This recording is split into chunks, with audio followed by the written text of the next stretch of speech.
Olá, eu sou a Carol Nogueira e esse é o Item Mais da CNN. Há muito tempo não víamos uma cotação do dólar como hoje. A moeda fechou o primeiro trimestre deste ano com a menor cotação frente ao real em 2 anos. É a 11ª semana de queda da moeda nas 13 semanas deste ano. No ano, o real é a moeda disparada com melhor desempenho entre as principais do planeta. Um levantamento da agência de classificação de risco Austin Rating, feito a pedido da CNN Brasil Business, revela que o real foi a segunda moeda com maior valorização em relação ao dólar em 2022, com alta de 17,8%, atrás apenas da moeda de Angola, que subiu 24,4%. Com esse fluxo muito forte que está vindo de dinheiro estrangeiro para o país e que está derrubando a cotação da moeda americana, pode haver uma queda ainda do dólar. Vários economistas estão falando isso. A Solange Surer, que é a economista-chefe do Credit Suisse, ontem falou isso aqui pra gente.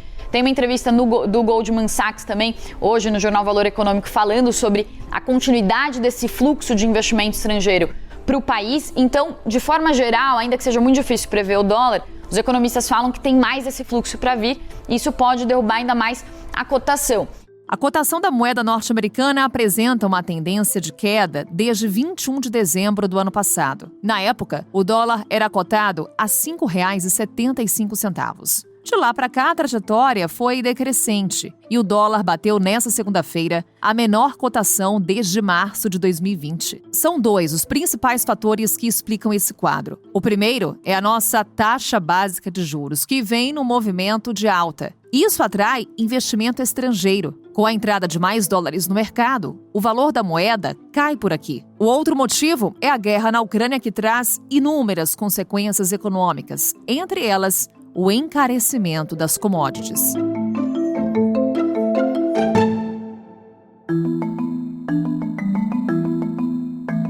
Para detalhar esses fatores, a gente traz agora a nossa analista de economia, Raquel Landim, para uma conversa aqui no Item Mais. Raquel Landim, sempre muito bom te ter aqui no Item Mais, tirando nossas dúvidas. Bem-vinda. Eu que agradeço sempre o convite, Carol. Adoro estar aqui com você. A gente também adora, Raquel, a começar para nos explicar o que está acontecendo com esse dólar. A gente há pouco enumerava fatores internos e fatores externos para essa cotação. Mas quando a gente olha todo o cenário, Raquel, quais mais pesam nessa trajetória decrescente da cotação? Carol, na minha avaliação, é o cenário internacional. É o grande fluxo de recursos que estamos vendo migrar para os mercados emergentes, principalmente pós-guerra da Ucrânia. Você tinha muito dinheiro aplicado na Rússia, em empresas russas. Esse dinheiro está correndo pelo mundo. A Rússia se tornou um país de alto risco. E uma parte desse investimento está vindo para o Brasil. Você tem também um cenário de inflação global. E a despeito da nossa inflação aqui estar alta, os países que têm moedas mais atreladas a commodities, as commodities elas funcionam como uma espécie de hedge, de proteção contra a inflação, porque os preços delas também estão subindo. Então, se você coloca o seu dinheiro em commodities, e aí falo em nível global, você automaticamente está se protegendo da inflação. Um outro fator aí muito relevante, e aí ele é meio interno, meio externo, é o diferencial de taxa de juros. A despeito dos juros vão começar a subir nos Estados Unidos, já tiveram uma pequena alta, mas lá está se iniciando o ciclo. O Brasil está quase no fim do seu ciclo e fez um aumento muito expressivo. Então, hoje, o juro brasileiro remunera muito bem. Tudo isso traz um grande fluxo de recursos para o nosso país, um fluxo que não se imaginava antes do início desse ano, antes do começo da guerra na Ucrânia. Na verdade, se fôssemos olhar apenas para o cenário interno, estamos nos aproximando, estamos a 6 meses das eleições,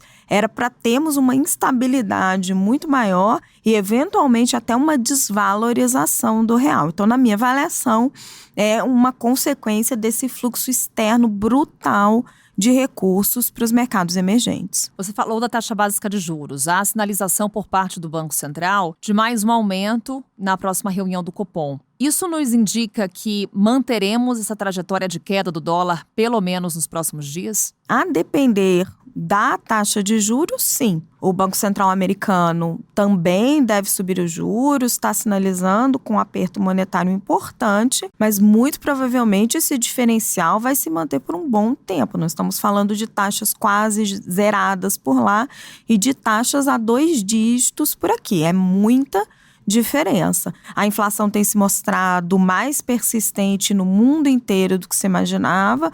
O Banco Central brasileiro já deu alguns sinais de que queria encerrar o ciclo, mas o presidente do BC, o Roberto Campos Neto, deixou claro que vem pelo menos mais um aumento aí. E mesmo que ele efetivamente encerre o ciclo de aperto monetário, o diferencial com o juro americano vai continuar atrativo por bastante tempo. Raquel, e o desempenho do real frente ao dólar chama a atenção porque somos a segunda moeda que mais se valorizou. Entre os países emergentes, a gente tem aqui uma valorização de 5,06% do real frente ao dólar. Por que isso? O que explica isso? Países emergentes também saíram beneficiados, como você falou. Por quê? Outros países emergentes também se beneficiaram. Por quê? Cara, o real é muito volátil. É claro que tem moedas muito mais fracas do que a nossa no mundo, mas se você lembrar, em 2021, quando a gente teve uma forte desvalorização do real, uma tendência de desvalorização das moedas dos países emergentes em relação ao dólar, o real também capitaneava esse movimento. E agora não é diferente quando você tem essa volta, por uma série de motivos, o tamanho do nosso mercado, a quantidade de recursos que vem para cá, a fragilidade ainda do nosso sistema fiscal.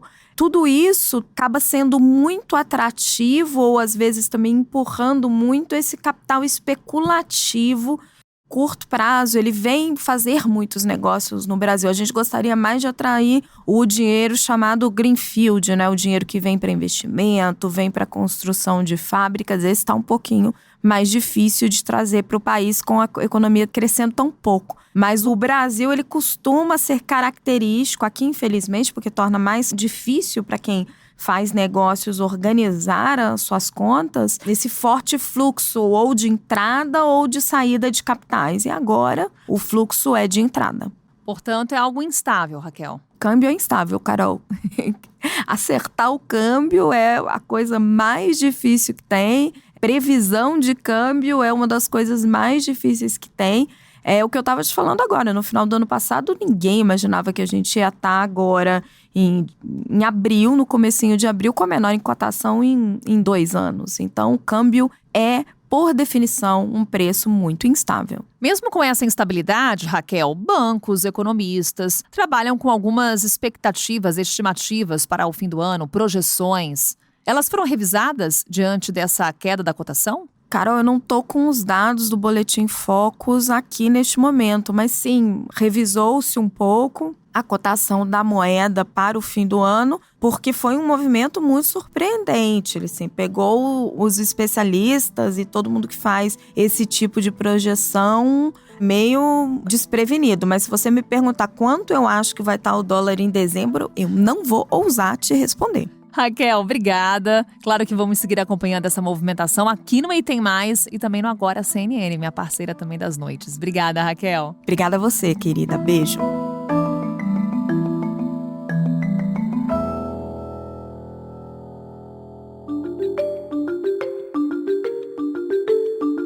Na contramão do dólar, o custo de vida do brasileiro está alto desde o início do ano. Saiu agora há pouquinho o IPCA 15, a prévia da inflação do mês. Segundo o IBGE, esse índice em março ficou em 0,95%. O que é que isso significa?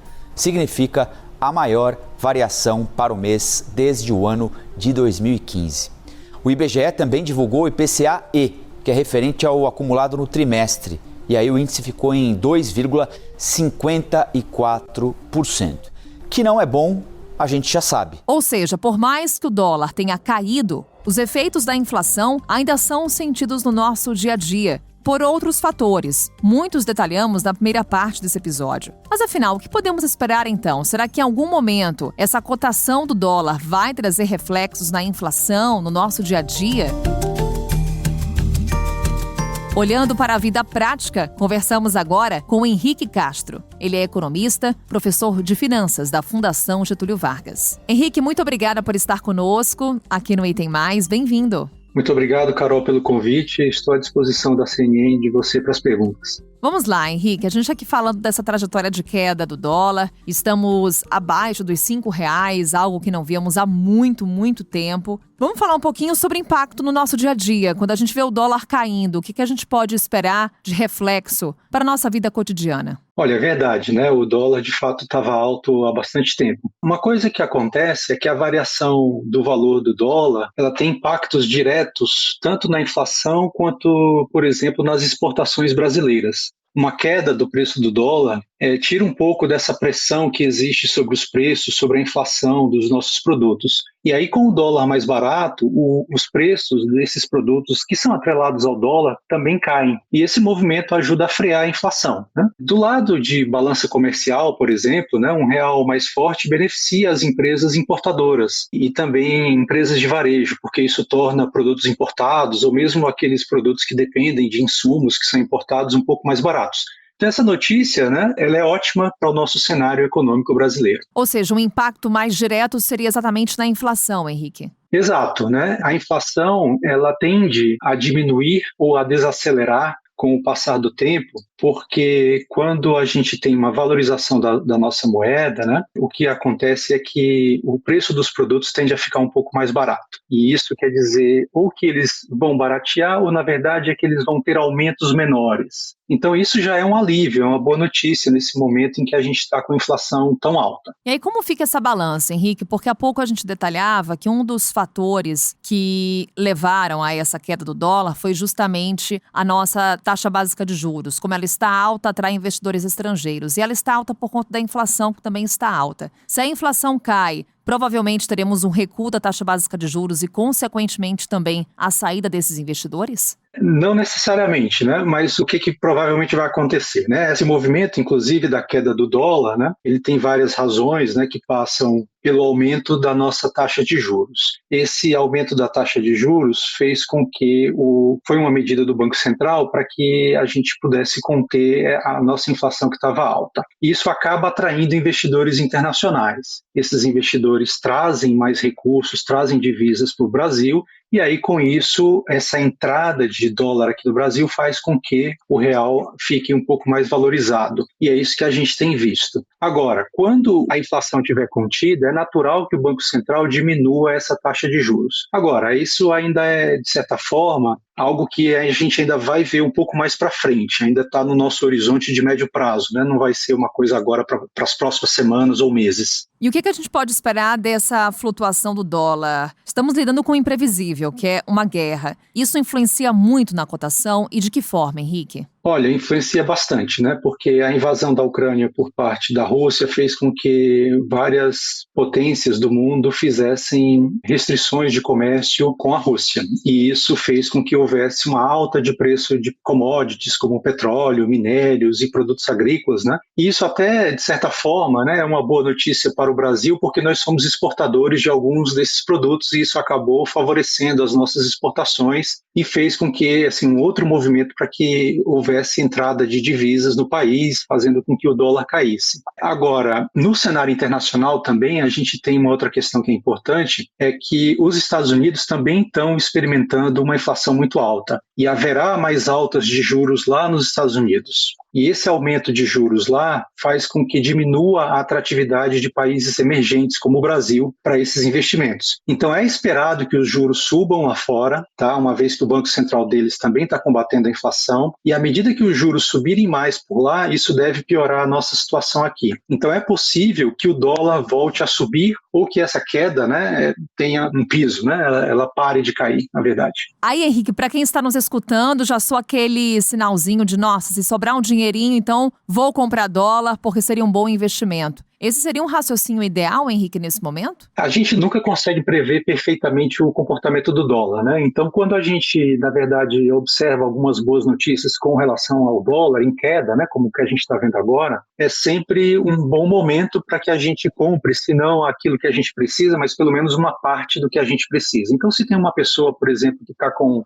previsão de fazer uma viagem internacional, né, é sempre bom ir comprando o dólar aos poucos para até fazer uma espécie de preço médio, né? E esse seria um bom momento, sim, para fazer esse tipo de compra, né? Isso também pode ser uma boa notícia para empresas que às vezes estão endividadas em dólar, e aí esses movimentos como essa queda que a gente está vendo, né? Eles são um sinal para a gente aproveitar, sim, essa oportunidade, porque a gente ainda tem um ano difícil pela frente, né? Essa guerra ainda está muito indefinida e internamente aqui no Brasil a gente ainda tem um cenário de eleição, né? Que sempre traz alguma turbulência. Pois é, exatamente esse ponto que eu ia falar com você agora, Henrique. Como é que eleição, cenário político, discussões que acontecem por aqui acabam influenciando na cotação de uma moeda? A forma como a eleição influencia no câmbio é geralmente trazendo mais volatilidade, ou seja, o preço chacoalha bastante. A gente ainda está, de certa forma, um pouco distante, né, do momento da eleição, mas a gente está caminhando em direção a ele, e essas indefinições, né, com relação à corrida eleitoral desse ano ainda são muito grandes. Ou seja, é possível que o preço do dólar ainda volte a subir se essa turbulência ela for muito forte, né, nesse cenário. A gente sabe que vai ser uma eleição muito competitiva e às vezes isso traz algumas incertezas para o mercado e isso se reflete em volatilidade, às vezes um pouco de inflação, às vezes uma volta de subida de dólar também. Falamos aqui de eleição, de uma decisão do Fed, Banco Central dos Estados Unidos. O que mais pode pressionar o dólar para cima, Henrique? Nós temos também uma outra questão que diz respeito à própria guerra na Ucrânia, né? A gente tem os preços de commodities, eles estão ficando bem mais caros, né? Por essa restrição de comércio internacional. Pode também fazer com que aumente os preços aqui dentro do Brasil, né? Então a gente tem ainda combustíveis que estão bastante elevados, a gente tem alguns produtos que eram exportados pela Rússia ou pela Ucrânia, né? Como algumas commodities agrícolas, e isso pode atrapalhar um pouco esses nossos planos de ver um dólar mais barato. Então a gente, assim, está no momento de uma boa notícia, mas ainda uma boa notícia que a gente não pode comemorar muito, porque o ambiente ainda é de muita incerteza, né? E uma guerra é sempre imprevisível. Em que medida, Henrique, a taxa de câmbio, ela influencia em outros indicadores? Falávamos há pouco, por exemplo, da inflação. Quais são os outros indicadores que acabam influenciados por conta da cotação do dólar? Nós temos um efeito muito grande, né, sobre a balança comercial, por exemplo, né? Então nós temos, por um lado, empresas importadoras que elas se beneficiam bastante quando o dólar está mais barato, porque elas compram os produtos mais baratos, mas tem um outro lado, né? E as empresas exportadoras, elas acabam saindo um pouco mais prejudicadas, porque antes elas vendiam e tinham uma lucratividade maior, com um dólar mais caro, né? E agora essa lucratividade delas cai, às vezes é um desincentivo à exportação e é um incentivo mais a vender no mercado interno, se o mercado interno estiver com renda para esse consumo. Então isso mexe um pouco com essa balança comercial. Por outro lado, também a gente tem várias empresas, né, que tomam dívida no mercado internacional. E aí eu estou falando de grandes empresas, né, empresas listadas na Bolsa, e um dólar em queda acaba tornando esse endividamento mais barato, né? Então as empresas acabam ficando com menos dívida no resultado final. Efeito em cascata por conta do dólar, que a gente segue acompanhando dia a dia essa cotação que influencia muito na economia. Henrique, mais uma vez, obrigada por essa conversa, por um espaço na sua agenda e até uma próxima. Muito obrigado, Carol, pela oportunidade de conversar com vocês. Eu estou sempre à disposição. Um grande abraço e um bom dia para todos. E assim encerramos esse episódio do Item Mais. Amanhã estamos de volta com outro assunto. Até lá!